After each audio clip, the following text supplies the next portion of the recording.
Good evening. Thanks for making an effort for coming out tonight.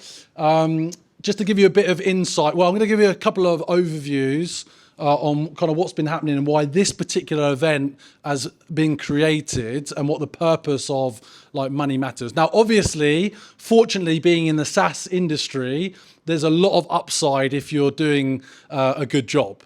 And once you start doing well, what do you start doing with your money and how do you start investing that and how do you start thinking about a return becomes super, super important. So Will and I, we got introduced via a friend.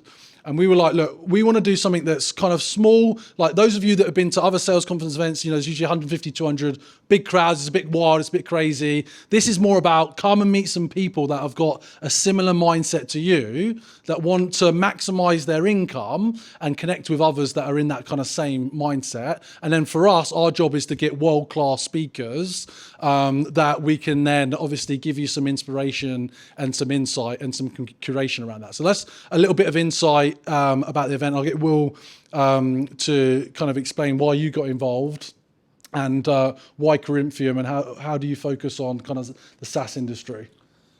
Yes, thank you. So, is that working all right? We were introduced by a good friend of yours, right, who was an existing client. I've worked with sort of the go-to-market sort of sector, software sales for 6 years now. It started because my brother's head of sales at a company, but 6 years ago he was an enterprise account manager at BMC Software. So I went and spent a day with him just to see what he was up to, basically. And it came to be very apparent that most of the UK sales guys are all doing really well, like many people here. I had absolutely no idea about personal taxation, pension, saving for the future. It just wasn't even on their radar. It was just quota, next quarter. It's, the BMCs of this world, the playbook. There's a high pressure there. They weren't thinking about what they were doing. So from that moment, it's just grown and grown and grown. As I said, picked up clients across, 150 different companies right now.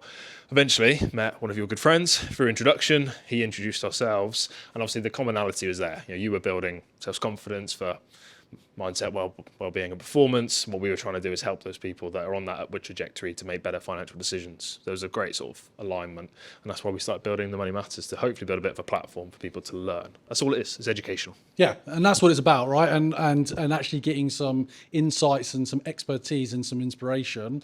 Also, you may have seen, just because some of you have asked me about it, I put out a post on Monday that I'm kind of stepping down, which sounds dramatic in terms of what I've been running. So I've been running this business for 6 years.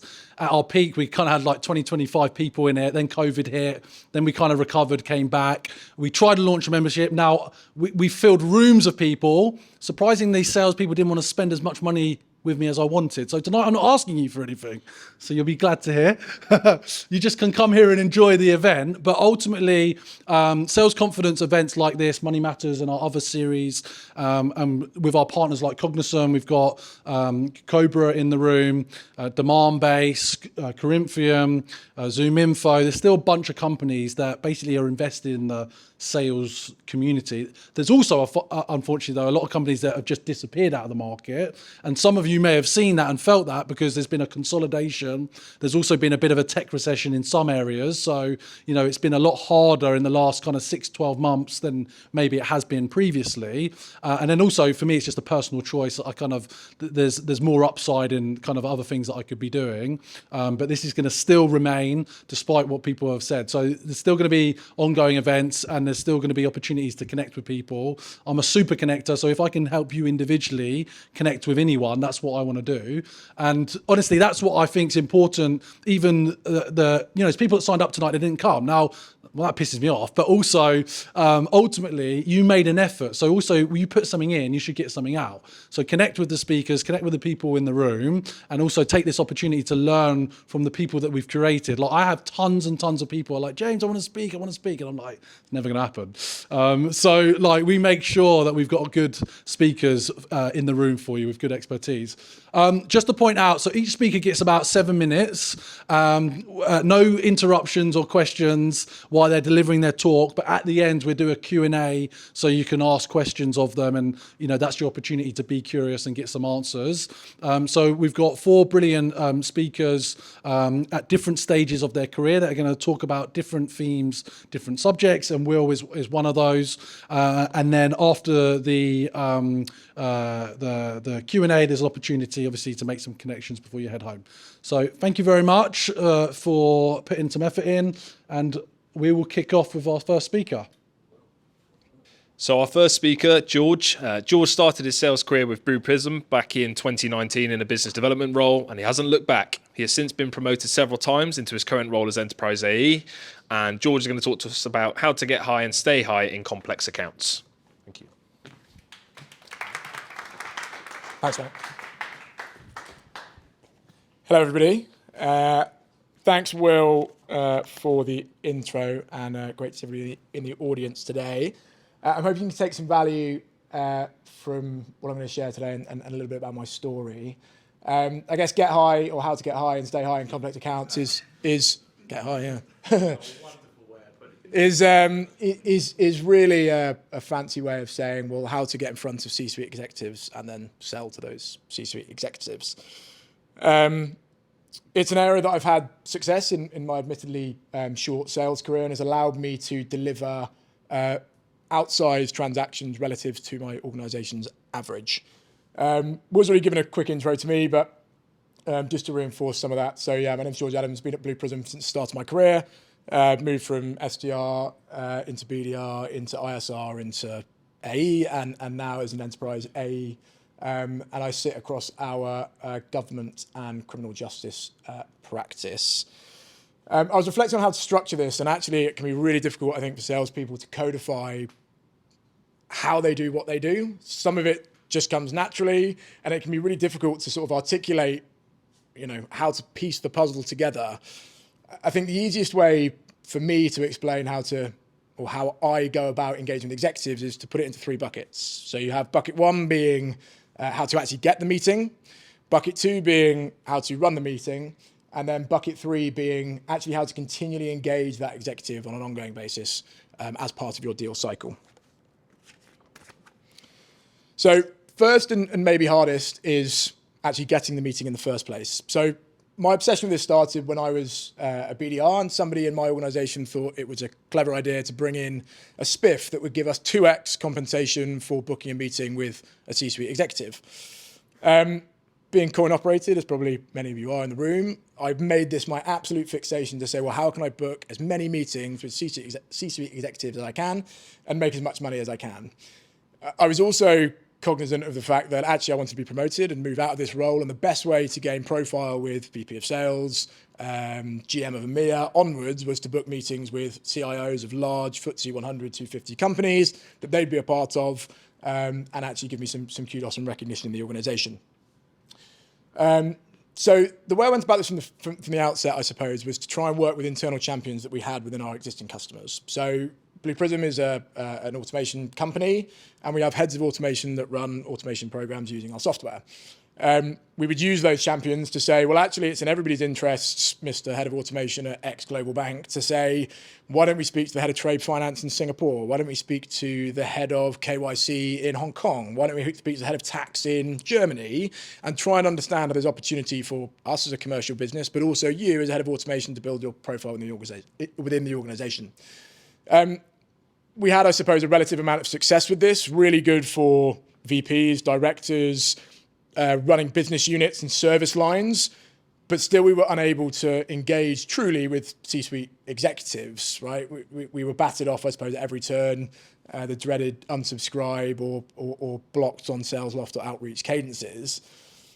I then realized you have to be so much more deliberate when it comes to engaging with the C-suite. It has to be so personalized, and it feels like it's particularly taxing and maybe not worth the effort, but absolutely it is, because it acts as a force multiplier later down the sales cycle. There's no shortcut. You've got to put in the work, and the work for me was listening to reading annual reports, listening to earnings calls, but actually finding ways to shortcut this, right? So you open an annual report and you do a keyword search for things that are relevant to you. So digital transformation in my instance, automation, cost saving, whatever it may be. You listen to an earnings call when you find a quote or a comment from a CEO, and you think, well, how do I use this to my advantage? And what I would do is I would listen to this quote from a CEO. I would then play it back to the CIO or the COO, and I would say, James Ski's recent comments on digital transformation as the subject. If you put yourself in that prospect's shoes, you're probably going to open that email, right? Your VP's recent comments on sales productivity or elongated sales cycles or whatever's relevant to you. People go, oh, I'm going to read that, right? And you send them at 6:30 in the morning whilst an executive's probably up and reading emails on his phone, right, before he gets into his day of meetings from 9 a.m. and flights and travel until 8 p.m. at night, right? So I had a really good amount of success with this, booked meetings with CIO of Thames Water, CTO of Eon, COO of Npower, who else? So many, I've forgotten them. I have to look at the notes. COO of Hogan Lovells, CIO of Unilever. So like some really, really high caliber people, but you've got to put in the work to sort of get to that level. Oh, that one's the wrong way around. That's bad preparation from me. So now you've done the hard bit, I suppose, and you've booked the meeting. You actually have to go about conducting that meeting. And it can be quite daunting for people to go into a room with a CIO and try and tell them something about their business and your business. And it's a daunting prospect, right? And actually, when I was doing business development, booking these meetings, I sort of realized most of these meetings actually weren't going very well. And I experienced this firsthand myself really early on into my sales career. I booked a meeting with the CTO of a Magic Circle law firm. Call lasted 3 minutes, and it ended with him shouting at me saying, "You don't understand my business. You're wasting my time. You haven't prepared for this meeting." Now, he was wrong. I had prepared for the meeting, but I prepared for the wrong things. I prepared to ask surface level discovery questions. I prepared to tell him about my product and my service. Actually, executives don't care at all about your product or your service or your slide with all these other people that you've worked with or whatever it is, right? They care about two levers. They care about how you can make them money or how you can save them money, right? They're the two key levers that executives care about. And you need to form what I call a point of view, right? And that point of view needs to be tied to your goods or your service and how you can help them achieve one of their core strategic goals to gain credibility within that first 5 minutes with that executive. Now, a really surface level, simple example of how you can do this is by saying, "Hi, Mr. CIO of Global Bank. I work with lots of other CIOs from global banks, and they all tell me that they have a problem with X. How are you approaching that problem? Is that a problem for you?" Right? As I say, that's super surface level, and it's not where you want to be. The best places that you can get, I suppose, these insights and formulate this point of view is one of two ways. Now, the first way is acting as a customer of that corporation, right? So we all call up Three or Vodafone or Virgin Media or whomever, and we all get frustrated. We all get frustrated when we're opening up an account with HSBC or applying for a mortgage and it takes 3 weeks, right? And we all take a view on how our company can help to solve some of those challenges, right? So that's way one. Way two, and a way that I found particular success, is working with internal, I suppose, champions or lower down stakeholders in an organization to understand some of the problems that they're facing and get an insight from them on how that is downstream impacting, say, customers or top line or bottom line revenue. So to put a spin on this from my perspective in a story around how I've sort of used this technique. So an organization that I work with have a core system of record that everybody hates, right? And everybody hates it because they have real challenges interacting with customers and getting the information they need out of this system of record. So the executive team decided what they need to do is they need to either replace this system of record, which will cost them several £1 million, or they need to update this system of record or upgrade this system of record, which will also cost them several £1 million, right? We're talking like £10 million plus. I'm speaking to a low-level stakeholder in an account who is a data quality manager, right? They manage the data quality that sits in this system. And they say to me, "We're spending all this money on upgrading this system, but that's not the problem." I say, "Well, what is the problem?" And they say, "Well, we have a problem with duplicate records." So the problem being that when someone searches for George Adams in this record management system, there are 30 different George Adamses. And loads of them have got the same address, loads of them have got the same telephone number, loads of them have got the same date of birth. And we find it impossible as an agent using this system to get a true view of George Adams, what he's purchased in the past, his interactions with this company when he last called. We've all had that experience of calling Three and it's like, okay, you need to go to the next person, the next person, the next person. No, we don't have a record of that. We don't have a record of this. Exactly, that's why that problem is occurring. It's enabled us to form a point of view, which we took to the chief operating officer to say, look, you've got 3.2 million duplicate records in this system. You're about to spend 10 million pounds on upgrading this system, and you're going to have the same problem, right? You're having massive problems downstream with making money. You've got problems with customer retention. You've got problems with customer acquisition because your CSAT scores are so low. You've got people leaving the organization because they're so frustrated with their system. And you're just going to compound the issue by spending another 10 million pounds to try and solve it, right? The answer is not that. The answer is these 3.2 million duplicate records that sit within this system. And how are you going to solve it, right? You illuminate the problem. The only way that you can solve this is by hiring 100 temporary staff over a period of how many years. That's going to cost you another 10 million pounds. But actually, I have a point of view on how you can solve this using my product and my service. And lo and behold, it's going to cost you a fraction of the cost of the 10 million pounds of the traditional resourcing. So we took that account from a £20,000 annual recurring revenue spend. They now spend over £1 million a year with Blue Prism because we now have a seat at the table. We solved a really key strategic problem for that executive. And you know what will happen next time they have a core strategic challenge? They come to us and they say, how can you help us solve this challenge, right? Getting a seat at the table, illuminating a light on a problem that they potentially didn't even know existed. And then the final part is keeping the executive engaged on an ongoing basis in the deal cycle. They're not going to join every meeting, right? That COO, I met twice, right? I met at the start and I met at the end. You've got to find a way to update them in a proactive manner that is not intrusive. The way that works for me, immediately ask up front, do you mind if I send you updates by text message? You don't ask for anything. You don't expect them to respond. You just say, met with X today, found this out. This is the next step. Ideally, try and lock in a meeting in 4 weeks, 6 weeks, depending on your sales cycle, depends on the complexity of your product, to say to this executive, we want to come back and replay a business case, an initial finding from discovery, whatever it may be, and we want to schedule that meeting in say, 6 weeks' time. You have some urgency that can be built with the internal team, with internal team being your team, but also the internal team on the customer side that you say, we've got this deadline that we're going to work towards and we need to deliver to your COO. So, I guess the overarching message is, if you get this right, you can engage executives. They will unblock things like you wouldn't believe. Things will move so much faster and you'll be able to deliver massively outsized deals and revenue for your company. So that's it. Thank you. Thank you, mate. Well done. Thank you, George. That was amazing. So up next, we've got Michael, who's the country manager and head of sales at Cobra. He's going to talk to us about how to position and close multiple year deals. So a bit about Michael. Michael started as an SDR at Dynamic Signal, now First Up, and then went into management after 7 months, eventually leading the sales development and marketing for EMEA. After 2 years there, he joined Clarion Series C to help drive the EMEA expansion, joined as employee number 4, left after 4 years, helped take the business from 500k ARR into the region of 12 million, and 110 plus customers. Some growth down to you, Michael. He recently started a new role as country manager and head of sales at Cobra, disrupting the sales compensations and commissions for businesses in the UK. So that's next, Michael.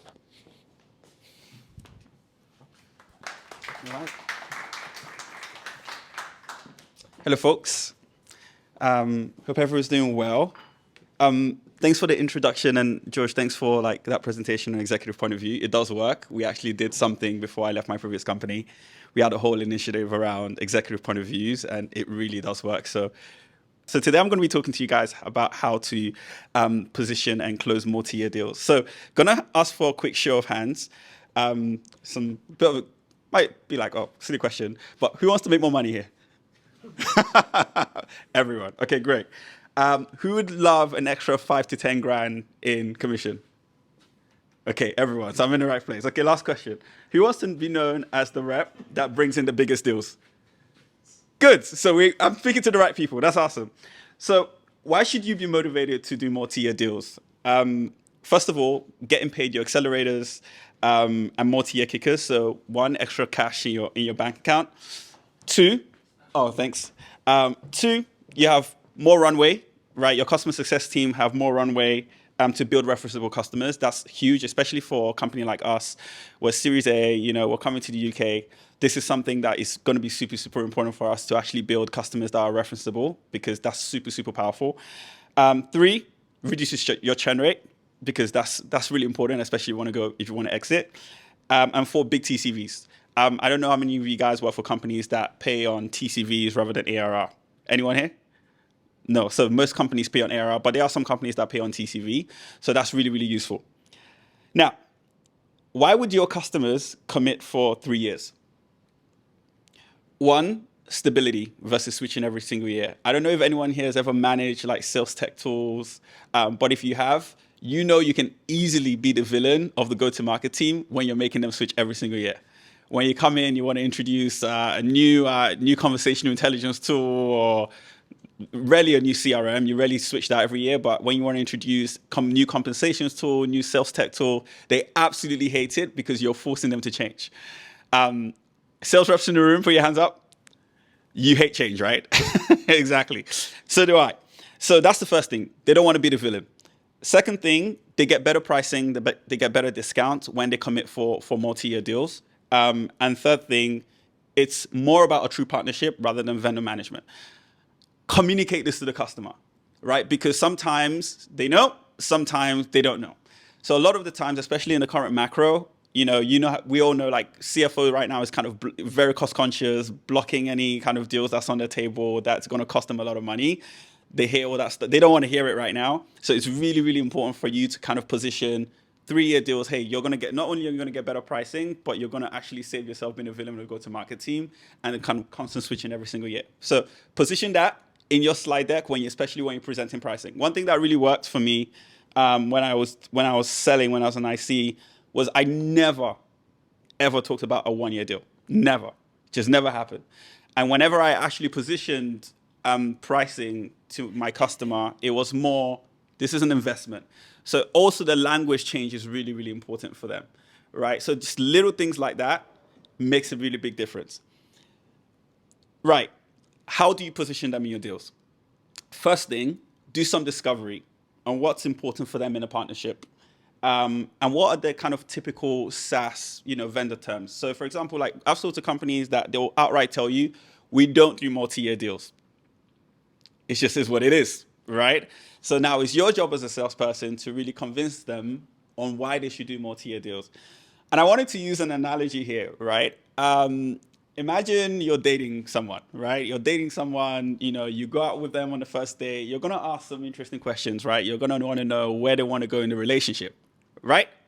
So when you're asking them where they want to go in a relationship, you're probably going to find out very quickly if they want to stay with you short term, and this is just a fun project for them, or they actually want to go all the way and maybe commit to getting engaged or getting married and having children.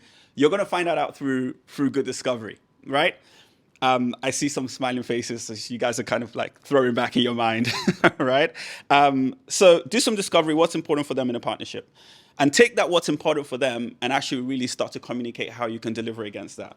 So for example, someone might say, actually, it's really, really important for us to have a long-term partnership. It's really important for us to have a really good customer success team or really have, really strong implementation. That's something that, hey, you can actually tap onto your implementations team and say, hey, to actually get a multi-year deal here, we need to come across with a really strong point of view on what our implementation looks like and how we differentiate to other vendors that they're looking at the moment.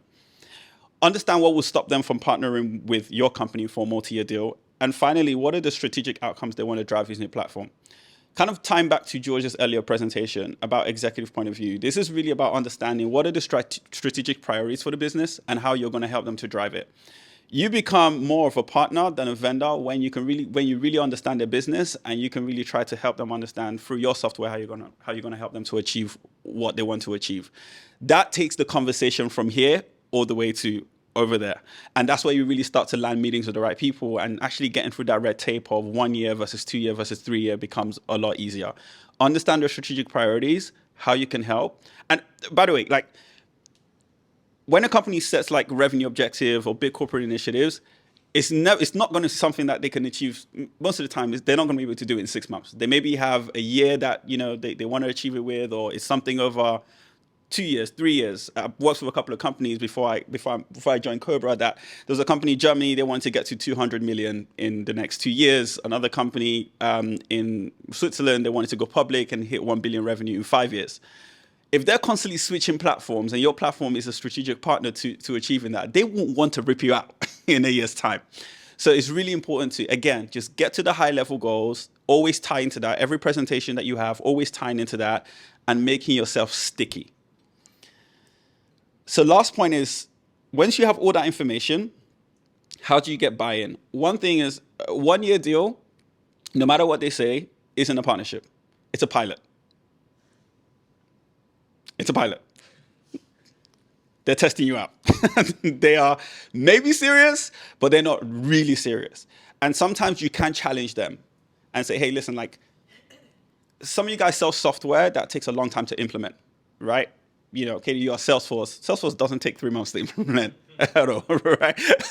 It takes a long time, right? Sometimes it takes a couple of years. Sometimes it takes 18 months, it takes 12 months.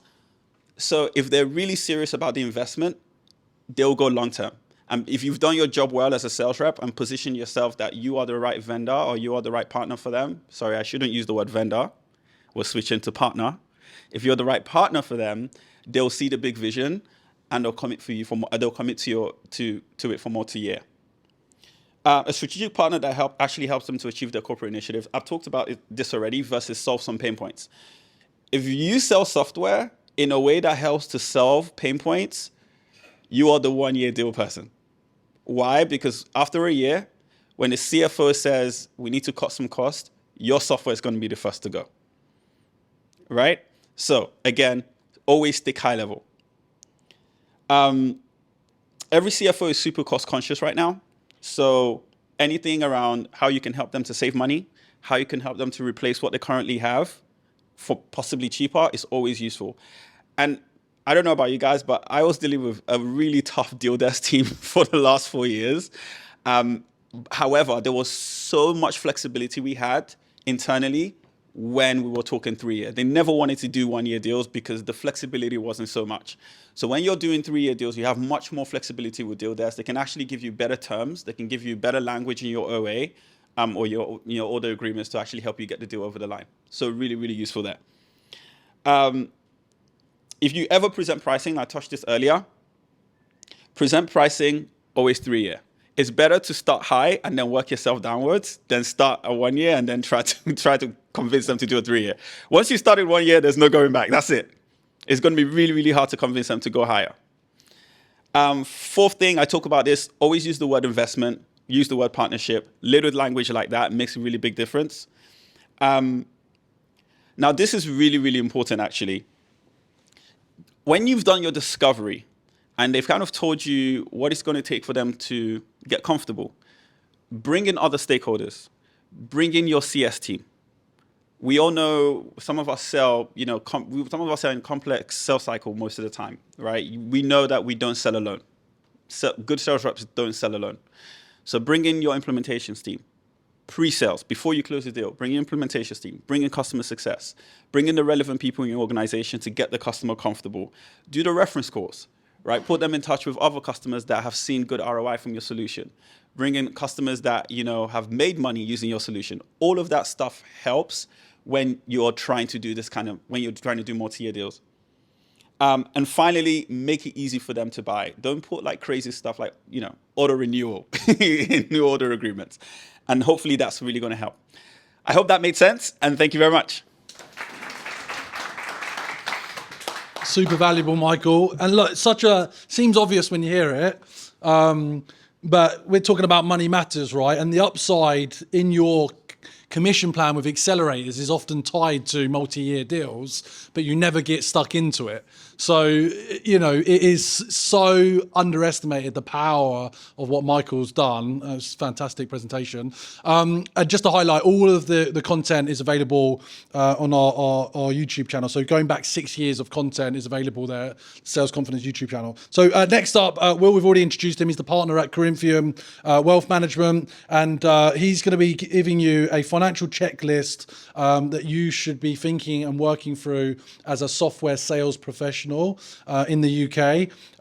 He's been working specifically with SaaS sales leaders and ICs for the last 4+ years. And as he mentioned, he got his start working, with his brother's account and building up his contact network base from there. But one of the cool things, actually, spending time from Will, and we don't always have this in SaaS sales. It's just pure credibility. He knows what he's talking about, and that's important when it comes down to your wealth management. So, round of applause for Will, please.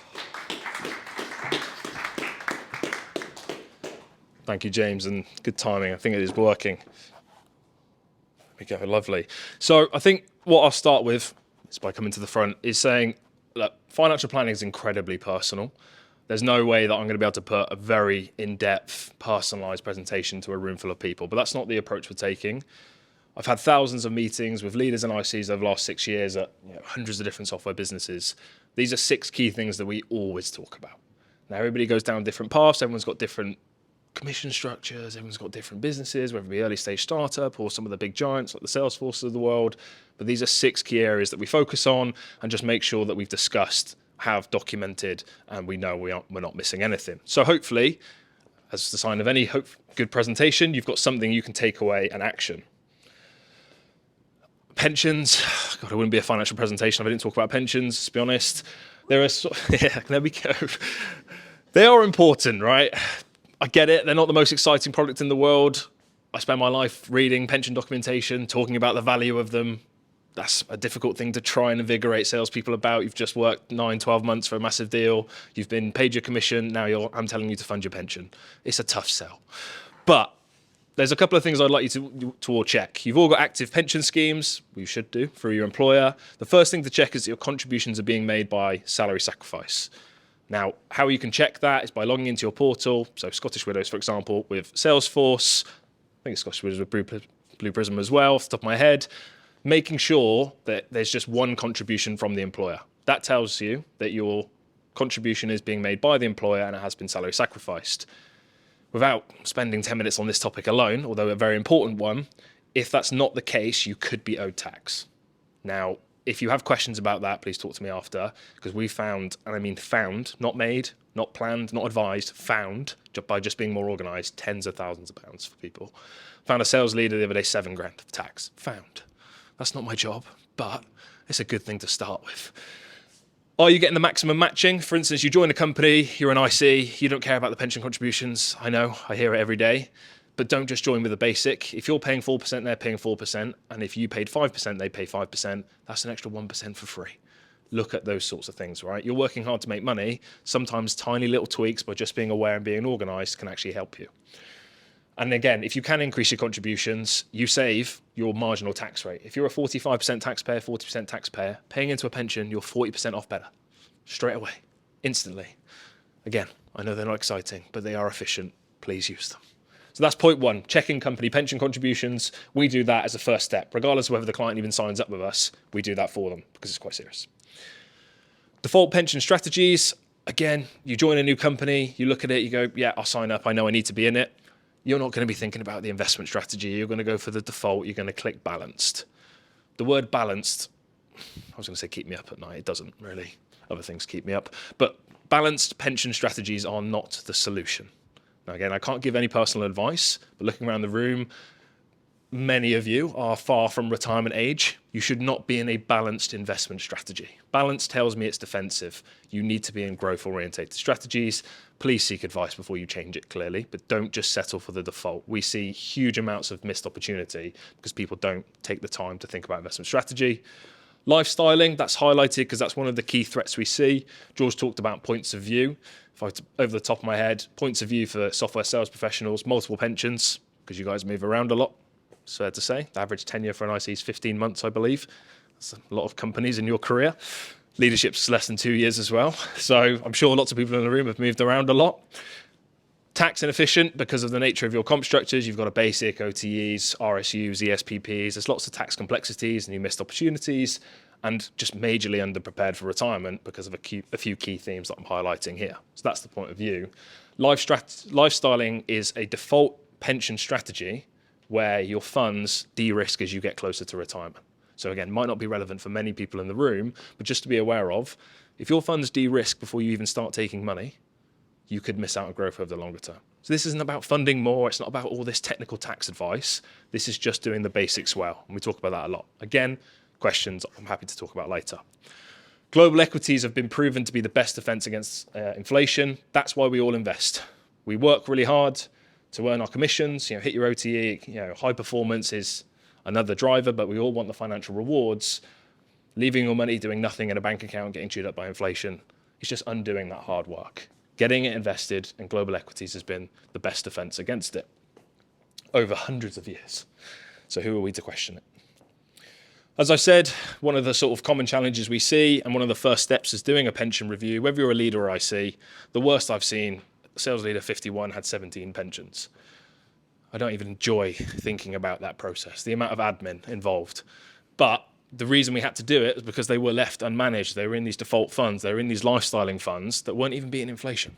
So this gent was so underprepared for retirement, didn't have enough saved, didn't have an idea when he could, wasn't even sure how he'd even get there. And his existing investments, which are part of his plan, weren't beating inflation.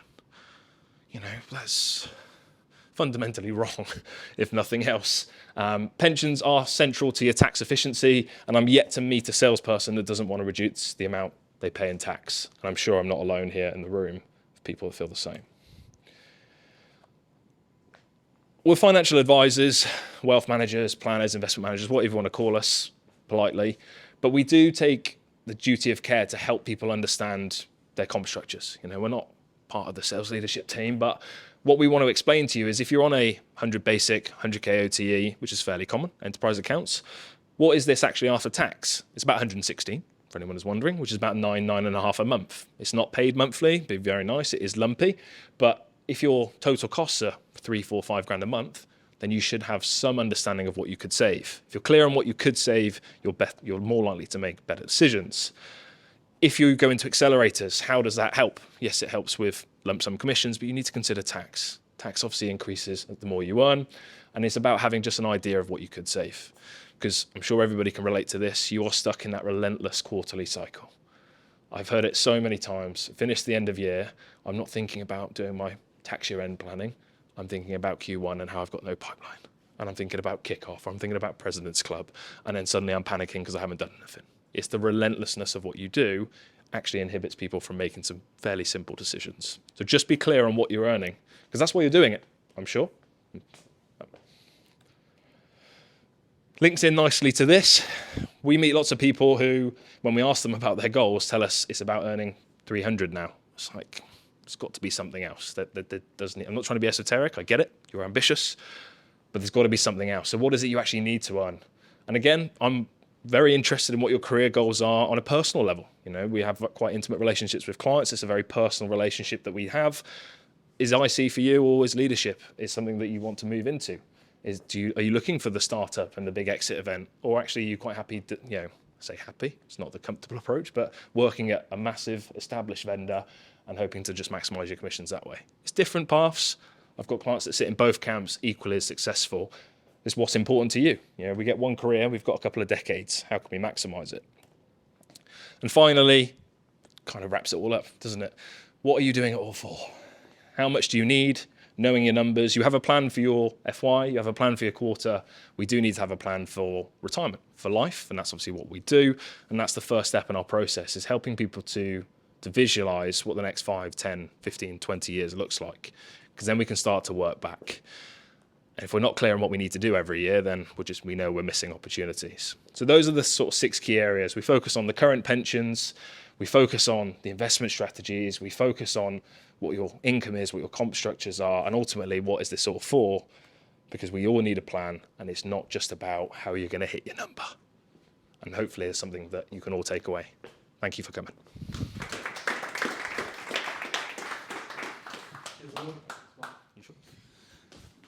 Thanks very much. Hopefully some good reminders there. Just get on our final slide. So, one of the blessings, I guess, of running Sales Confidence for the last 6 years, I've literally had hundreds of conversations with salespeople and sales leaders across the industry. And I've heard all sorts of horror stories and I've heard all sorts of highlights. I'm very excited about this final speaker, Kate. Honestly, I'm setting her up for success in this, but this is a very interesting story that I've already recounted for a few friends, and it's pretty impressive what she's achieved. So Kate currently is a strategic account director for Salesforce. She's an experienced sales professional, has a background in marketing and hospitality. She worked her way up as an AE for Cooper Solutions. Then you went into marketing at Dyson before making your way over to Salesforce, and has been growing major accounts since then. Her topic is selling with Meraki. Can we have a big round of applause for our final speaker, please? Okay. Well, that's not pressure, is it? Thank you. Thank you so much. Yeah, so I want to talk to you today about selling with Meraki. So the first question is, what is Meraki? Does anyone know what Meraki is? No one. No one's Googled it. Okay, fine. So Meraki is a Greek term, and it means to do something with love, to do something with soul, and to put something of yourself into something. And Meraki is a term that I discovered about 5 years ago, and it has literally changed my life. And it's put me on a path, and it's put me on a journey that is quite unusual. So I'm going to tell you a story, and this is a very personal story, but I'm prepared to share it with you today. I'm not going to go into gory details, but there's two parts of this story. My story starts 5 years ago when I was pregnant with my daughter, my first child. And at the end of the pregnancy, there was a major complication, and incredibly rare, 1 in 3 million women experience this. And it meant that I had to have an emergency cesarean section. I was planning a home birth, because I'm scared of hospitals. That's a true story. That didn't go to plan. So we had an emergency cesarean section, and after she was born, they discovered that I had a really serious problem. I was having major organ failure. So I was taken to intensive care, was put in a coma, and I had a 40% chance of survival, very nearly died. I recovered. I'm here today. I'm healthy and I'm well and I'm fine. Thank you. But it absolutely gave me a new lease of life, and it gave me a new perspective on life. And now everything I do in my life, I do with Meraki, which is to put something of yourself into everything you do. And it's really powerful, and it's really important. So let me now tell you, well, how do you do that at work? So I went on and had a second child, which was a bit of a brave move, but all went fine. But I was on maternity leave, and when I came back from maternity leave, the company that I'd left, which was Salesforce, my whole team had changed. I had a new leader, had a new set of accounts, had a new set of everything. And I came back in July, which is the middle of the financial year for Salesforce. And essentially, the team that I worked with had chosen all the best accounts, and I was left with really this dud patch. I mean, it was really a rubbish patch and a huge quota. I was thinking, I've got 6 months and I've got to close this. And there was a lot of pressure because at the time, Salesforce was going through big restructure. A lot of people were looking at performance and how they were, what they were doing in their roles. And there's a particular account that I had. It had a very, very low install base, 300K, total contract value, 3 years. And that was my big bet. And I was thinking, right, how on earth am I going to talk to this customer? And previous AEs had this account and struggled, not got anywhere into the account, couldn't break into them, couldn't get them to open up, couldn't create exec relationships. And I really struggled. The worst thing for a rep is when you send an email and you get no reply. So I thought, okay, what am I going to do? How am I going to be Meraki about this? And this company is a cosmetics company. I'm not going to name the company, but you can probably work it out. It's a global cosmetic company across 37 countries. It's $1 billion business, and it's a rep-based business. So I signed up to be a rep. Not only did I sign up to be a rep, I spent 3 months building my business in the customer to get top 30 rep in my cluster, and developed such a strong point of view, lived and breathed it, and was literally going to the school gates and selling their products at the school gates. And so there wasn't a conflict of interest. I actually donate all of that commission to charity. So I've got a big charity heart as well. But I built up this point of view in this customer, and I got to this top 30 rep. And we had a meeting with the customer, and they basically said, look, there's not enough senior buy-in. And I thought, this is ridiculous. We really, really know this customer. I'm so deeply passionate about this customer. So I sent an email directly to the CEO of the business. And the email said, I'm a rep and I want to help your business. I didn't talk about Salesforce products. I just talked about my experience as a rep on what I truly, passionately believed we could do to help grow their business. I sent it at 5 o'clock, went downstairs, feeding my son and daughter their dinner, scooping yogurt off the floor. And I got a ping on my phone, and it was the CEO. She replied 40 minutes later, like the contrast in my life. And I was like, oh my God, he's replied. And I read the email, and the email said, I want to talk to you. Can you tell me more about what you think and what your point of view is? So I thought, how am I going to really deliver this message? So I did a video. I sat and I recorded a video message to her, and I showed her my point of view. I gave real customer examples as a rep, and I sent this video back to her. And she replied and said, okay, I want you to meet with my senior executive team. I met with the first senior exec in November. He was really angry with me, by the way, because I'd gone to his boss. And the first meeting was a little bit awkward, but actually we ended the meeting on really, really good terms, really great terms. And 3 months later, we closed a multi-million-dollar deal for 2 clouds. And it doubled my quota. It was amazing. Now, having done that, it would be very easy to go, do you know what, job done, walk away, But instead, it was really important to me because I continued to be a rep for this business. I continued to grow my knowledge about their business. I continued to truly live and breathe their products, really bring Meraki to life through this experience. And so the next year, which was last year, we lent in. We lent in hard. We had all connections through the whole business. I managed to get kind of connections into senior leaders and get them to come into our office for 3 hours every week to support them in building case studies to help grow their business, support them in their growth, and really understand them. Talking about being personalized, everything we did was personalized. We lived and breathed the customer personally and as a team. And that meant over the past year, they're now on 7 Salesforce clouds. And yesterday, they published their annual report. And the CEO specifically called out the fact that they have a partnership with Salesforce. We're the only vendor that they've actually named in their global account. So I'm so incredibly proud of how we've built this relationship.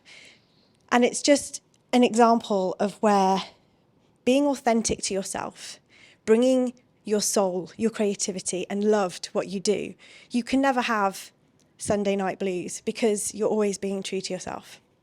So my challenge to you is, are you being Meraki? How are you using Meraki in your life?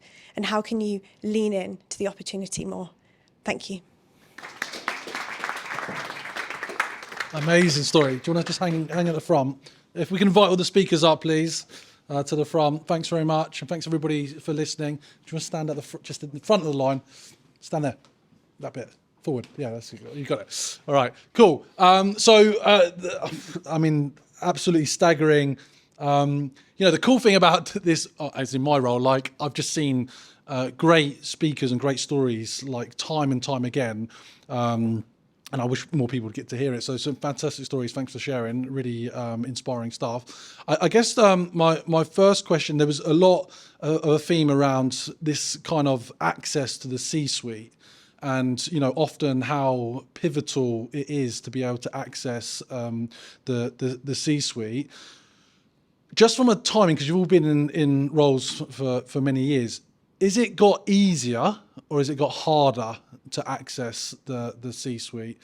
And are you doing something different nowadays to attempt to reach that C-suite than maybe you were doing a few years ago? Who wants to take that first? I'll take it, yeah. It's a bit of both, I'd say. So I think the problems that the C-suite face are more poignant than they ever have been, right? That there are more deeply embedded issues, partly as a result of the macroeconomic climate that whatever we find ourselves in, that mean that the C-suite do need to look to software, consulting, whoever it may be, to solve some of those challenges.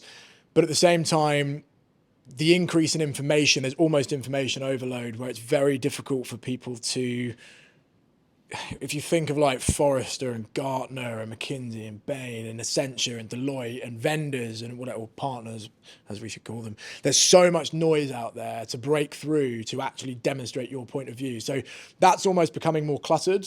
But actually, if you can cut through some of that noise, I think the C-suite is actually more interested in engaging with you and understanding how you can help solve some of those problems. So, Cool. I don't know if any other comments? I think a couple of years ago, the way that most companies try to reach executives was leveraging the outreaches of the world, the sales lofts of the world, putting them in a cadence. Doesn't work anymore at all. Actually, now you get blocked, right? So that's how it was, especially when I started as an SDR. There was no such thing like executive point of views, etc. Now things have evolved quite a lot. So now the expectation is that you have to have some kind of executive point of view on their business.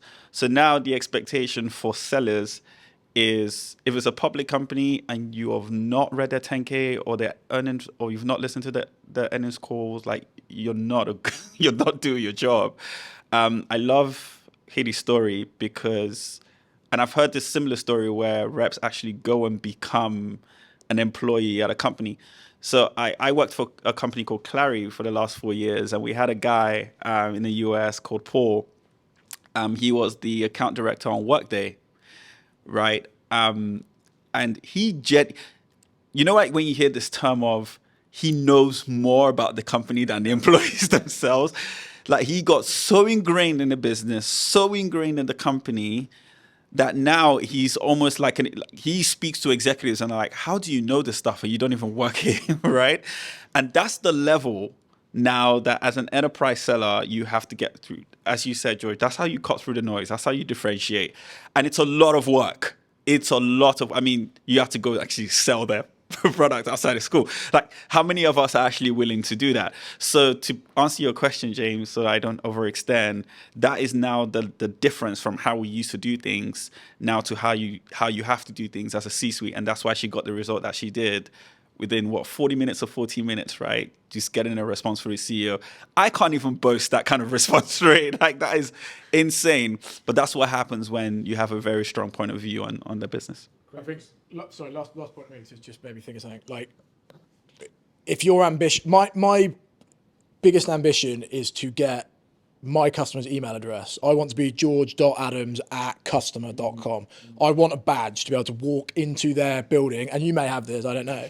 But I want a badge to walk into that company as an employee. And actually, if you take that perspective rather than I'm going to try and sell this company 5 million quid worth of software, your mindset changes and the way you approach that conversation changes and you care about that business. So, Do you have a badge? I do. Hey, she's in.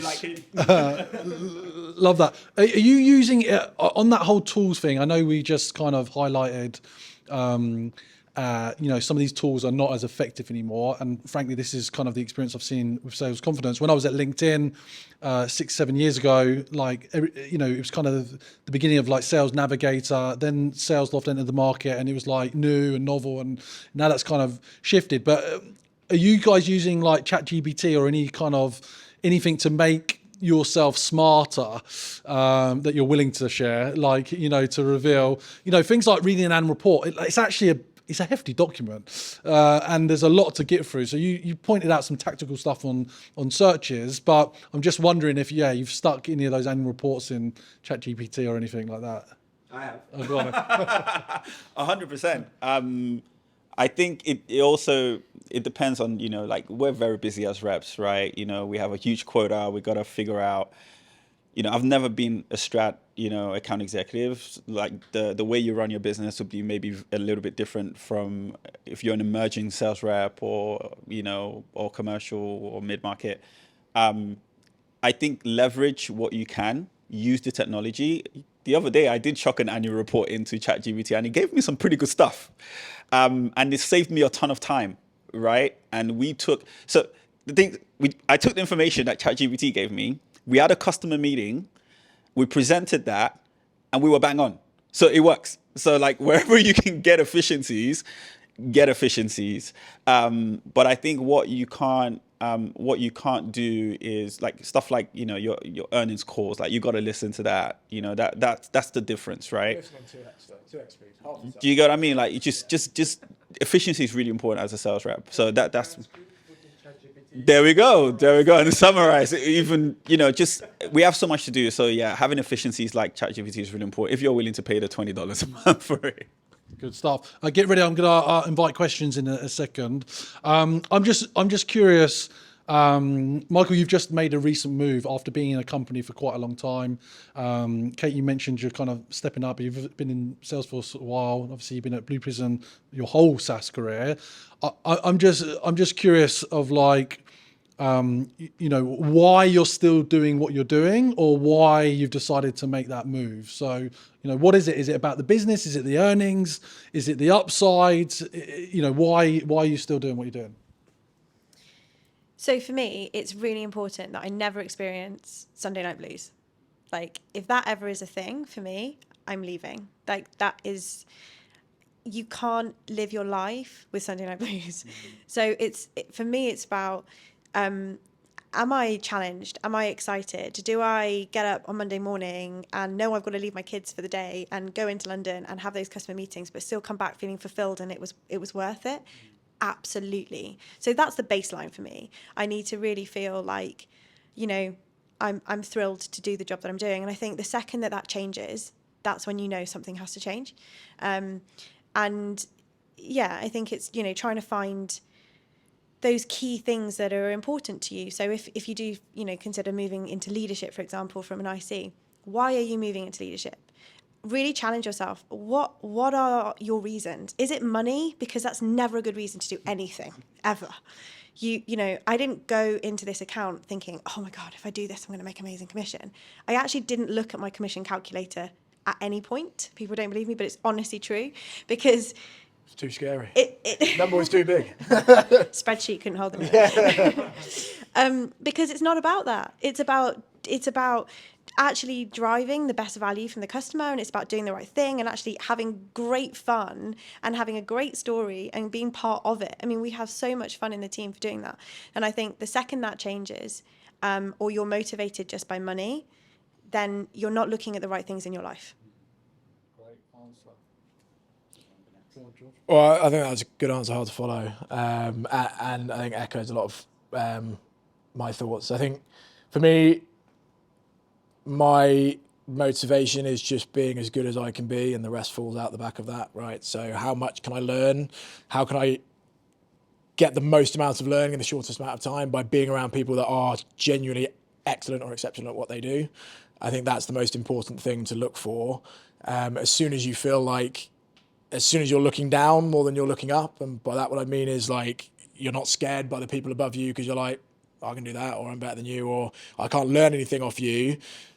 It's probably the time to move on from that organisation. So, you know, I've obviously been fortunate to have moved through a load of different roles, learned a huge amount in those roles.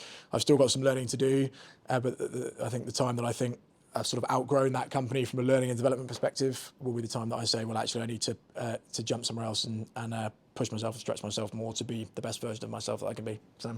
Yeah, there are kind of two-part answers to the question why I moved into the space and why I moved into leadership.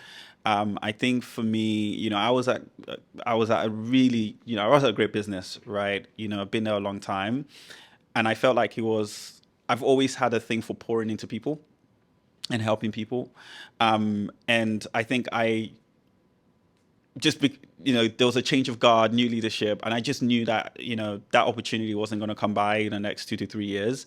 And I'd been selling for about 4 years, and it gets to a point whereby, like, you know, Katie mentioned, like Sunday night blues kind of thing, like it started to kind of creep in. So for me, I wanted to be in a position where I could pour into people and actually help people develop their careers and, you know, do some great stuff in life. And that's why I went into leadership. In terms of why I joined the company that I joined, by the way, I work for a company called Cobra. You know, we're essentially modernizing the sales commission space. When you speak to like just human beings in general, like especially people like that come from maybe kind of my background, you know, disadvantage, etc. Like, you know, I was born in Nigeria, etc. Like culturally, you know, financial stability is a big thing for us, especially where I come from. And I think, you know, sales commission is such like what you earn is such an important thing. So selling a technology that helps to give you more visibility and more transparency around what you earn, you know, is for me was something that I could really get behind. And also because I've come from a world where, you know, I literally spent my 4 years talking to RevOps leaders, you know, CROs, like they're really focused on, you know, how can we help to, you know, maximize our talent? How can we help our sales team, our go-to-market team be more efficient? Honestly, there's frankly no better way to drive your go-to-market strategy than incentivizing your salespeople. Like, quite frankly, like pay them well, and if you want to double revenue year over year, like they will do it for you. You know, you want to incentivize them well, and you know, if they're really going to help you to drive your revenue objectives. So that was for me, like that was something that really excited me. So yeah. Great. Thank you for sharing. Who's got the first question? Come on. Can you stand up so we can Sure. see it? Hey, my name is Felix. Kate, that was an amazing story about Meraki. And Mark Benioff in last year's earnings calls, he talked really about customer obsession, and that embodies so much around that. Now, for those people who can't become, let's say, an Avon rep or someone like that, do you have a method for your Meraki and how one might go about doing that? Yeah, so I mean, yeah, it's a good question. So yeah, I was lucky in the instance that I had a customer where I had the opportunity to join and become a rep. But I think that Meraki is not just about, you know, signing up and working for your customer. It's more of a mindset approach. It's more of kind of, why am I doing this? You know, whatever your customer is, if it was a supermarket, right? Why am I working with this customer? What is it that I find about this customer that inspires me, that attracts me, that interests me? And I think, you know, one of the things I always try to think about is, how can I get to the point where I can say we internally, but mean that I'm the customer? So, you know, and what is that mechanism to do that? And whether it is, you know, you gave an example of someone at Workday, whether it is kind of becoming the customer in terms of physically shopping with them, going through every part of the experience. There's someone in the team who I'm mentoring actually, and they've just picked up an account with a cruise company. And I was like, and he's like, oh, we're going to do this big event and we're going to do this and we're going to do this. And I was like, great. Have you been on a cruise? You know, so it's about being part of it and actually leaning into it because you're genuinely interested. And that really goes back. Meraki, you know, literally the definition is put something of yourself into your work. You can't fake it. You have to be passionate about it. You have to be driven from your heart and want to do it. And if you're working in an account that truly you're just doing it for the money and you've no Meraki in it, brutal, but I wouldn't do it. Like, honestly, would be my truthful answer. I could never work in an account space. Having said that, I found Meraki in all places in my life. So before I worked at Salesforce, I did work for Dyson, which is, you know, exciting and sexy. But before that, I worked for a flood defense company. I was selling flood defense products. And there's loads of Meraki in flood defense because you're helping people in their lives. So it doesn't matter what lens, you know, you can put on an air brick. It's about finding the purpose and the value and the passion behind it. Great answer. Thank you. Who's got the next question? Yeah. Cheers, Jason. Hi there, guys. So, from your experience, what would you say are some of the common mistakes that people make? That we should be avoiding, and how they can be mitigated from your experiences. From a sales in a sales industry. Like a sales cycle or like a career perspective? Yeah, I mean, I guess, just during your, I guess it's going to be different for each of you, based on your personal experiences within the, within the sales industry. But, Yeah, I guess from like an overall point of view, I mean, what are the, some of the things that we should sort of avoid, but people commonly still do to this day within this sort of industry? I'll take that from I suppose, so people that are early on in their career and what their career journey looks like, and potentially some mistakes that I've sort of seen people make, or at least I think they're mistakes anyway. I think for me, people have to be very deliberate about why they're doing what they're doing, right? So if you want to be promoted, you have to be very conscious, or you want a certain job, you have to be very conscious about why you want that, what your criteria is for that, and what that then enables you to do, right? So let's say I am looking for a new job. The worst thing that I would see people do is go, right, I'm open to work. I'll speak to, 10 different companies, and I'll pick the one that pays me the most money because that's my criteria. And then you go and work for that company, and lo and behold, there's no product market fit. You've got a stupid comp plan. You might have a massive OTE, but it's impossible to sell anything. All of these things which you need to effectively qualify up front, right? So how do you say, I'm going to establish a really strong criteria that I'm going to follow? And that criteria, in my example, might be, I want really strong leadership and development. And then within that, I want a really interesting product that solves a really core critical problem for the organizations that I am selling to. And then within that, it might be, I want the opportunity to move into leadership in 3 years' time. And then it might also be that I want the earning potential to be able to earn what I deem to be a good amount of money, or a comfortable life, or whatever it may be.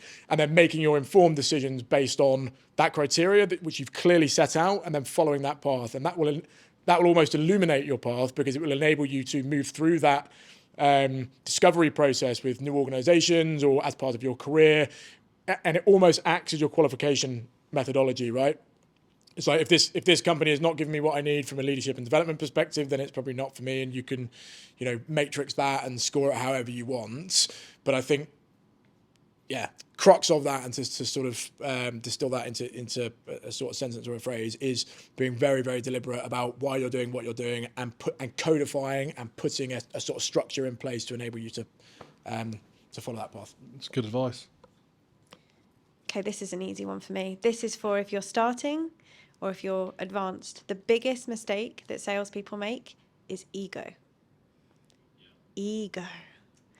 Do not mistake ego with confidence. They're two very different things, and they come out in very different ways. I have worked with very junior salespeople who come swaggering in because they think that's how you sell. And actually, when they don't sell, they get frustrated and they've bigged themselves up. The best sellers are humble.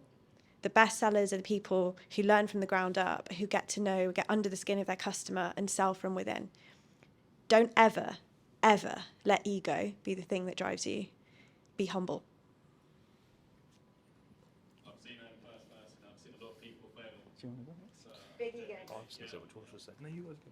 Yeah, you have one against them for sure. For me, sweat the small stuff. What was that? Sweat the small stuff. Sweat the detail. That is another big mistake that I've seen. Kind of ties into the whole ego point as well, where you might have reps that, they're preparing for a presentation. You're maybe preparing to meet a CRO, or preparing to meet someone senior, and the detail is not there. Like, even in your slide deck, like whatever you're presenting, the detail is so important. Never, ever, ever be complacent about the detail. The detail really, really matters, and it shows in your presentation, because like you said, I think I don't know if it was you or another sales rep that got hung up on after That was me, 3 yeah, minutes, that right? was me. Okay, yeah. So I think that's one of the biggest mistakes I see across, like, there's a ton of sales reps out there, right? To really survive in this, I actually think, selling is, one of the hardest jobs like you can do.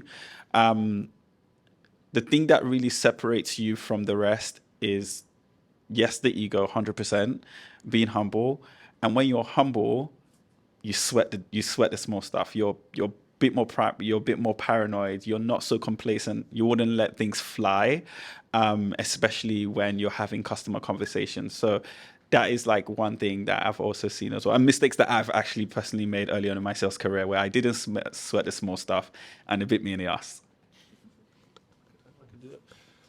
So obviously I'm not in enterprise software sales, but I speak to you guys all day, every day. There are two things that pop to mind instantly. One, George nailed. My own clients have done it. Jump in for a new, bigger base. It's classic. You know, they're very excited about it. Share options, this big IPO opportunity, and 6 months in, it's just not what they thought it was. Now, again, you never truly know, I guess, but like George says, if you've got a strict criteria, that's got to help. From an outsider looking in, I'm seeing so much of that. Like, I don't know if that's your experience, people just jumping for a bigger base and actually it not being what they thought it was going to be, which is tough, right? It's people's lives. There's got to be a bit more regulation. Of course there is. Another thing that I hear from leaders, I often ask, I'm like, look, I deal with most of your enterprise account managers, you know, who's doing well and why are they doing well? I'm just curious, right? I don't get anything from that. I just like to know. The key thing I hear is that the people that are doing the best are absolutely brutal with what they're forecasting. They're not just chucking stuff in to look better in the QBR. They're being absolutely ruthless with what they've actually got. If anything, they're downplaying it. Possibly that's what their tactic is, but at the same time, they're being, you know, I've seen account managers and I've heard from account managers been ripped apart if they don't have a nailed on champion for their deal. If you don't have a champion, you don't have a deal, sort of thing. And some people are just convincing themselves they do. But if you can't pick up the phone and speak to your champion instantly, I've been told that's the basic measure. I don't know if that's a good insight. Tell me if I'm wrong. If you can't pick up the phone to your champion and they don't answer straight away, you don't have a champion. So it's things like that I'm hearing all the time because I'm curious as how my clients are getting on. Because obviously if they do well, it's good for me. Yeah, the thing I'd just add to wrap up that question is like, do your due diligence. The reality is that every sales leader, salesperson is selling you. We're all salespeople, right? Even if you don't, like, you just can't help it. It's innate. So when, especially, and I'm going through this process now because I'm considering a now full-time role, like everyone's selling. So you've got to do your back channeling. You've got to do your due diligence. You've got to talk to people in certain territories. You've got to talk to people around the business, understand under the bonnet what's going on because the investors are hyping it up. The leadership's hyping it up. The PR's hyping it up. The marketing, you know, everyone's hyping it up. And that's the problem with a bit of the bubble of the tech industry. So do due diligence. We'll have one more question. Who wants to ask the final question? Don't be shy. Anyone? All right, no takers? All right, can we have a round of applause for our speakers, please? That was awesome. Thank you very much. Super valuable, like, as you can see, you know, amazing insights and, you know, get a chance to have a one-to-one question before the speakers head up. Just thanks for everybody for, you know, showing up on a school night, make some new connections. And like I said, the recordings will be up on the Sales Confidence YouTube channel. That's the best place to access any level of insight that you want to get in the SaaS industry. It's all available for you. But thanks very much and have a good night. Thanks for joining. Cheers.